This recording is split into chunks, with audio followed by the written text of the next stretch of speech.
Miss universe Bangladesh যেন এক বিতর্কের ভান্ডার। গত 18 সেপ্টেম্বর রাতে জমকালো আয়োজনে বিজয়ী ঘোষণা করা হয় তানজিয়া জামান মিথিলাকে। এর মাধ্যমে দ্বিতীয়বারের মতো মিস ইউনিভার্স হলেন তিনি, আর এখান থেকেই বিতর্কের শুরু।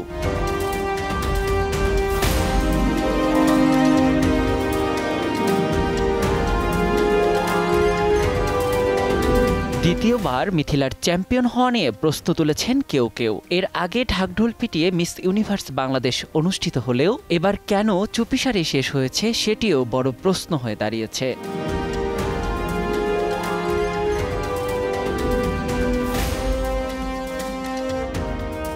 অনেকের মতে এবারের প্রতিযোগিতা যেন শুধুমাত্র আনুষ্ঠানিকতা পূরণের জন্যই করা হয়েছে। বিজয়ীর নাম আগেই ঠিক করা ছিল। আবার কারো অভিযোগ এটা প্রতিযোগিতা নয়, কাস্টিং কল। মাত্র 2 থেকে 3 দিনে প্রতিযোগিতা শেষ করে সেরা বেছে নেওয়াকে ভালোভাবে দেখছেন না নেটিজেনরা।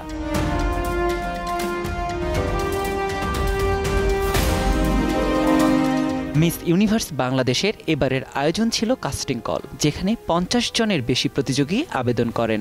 সেখান থেকে 5 জনকে চূড়ান্ত করা হলেও বিজয়ী ঘোষণা করা হয় মিথিলাকে। এবারের আয়োজনের পরিচালকের দাবি, মিস ইউনিভার্স কর্তৃপক্ষের দিক নির্দেশনা মেনেই সম্পন্ন হয়েছে পুরো প্রক্রিয়া। নিয়াত শুভ, সময় সংবাদ, ঢাকা।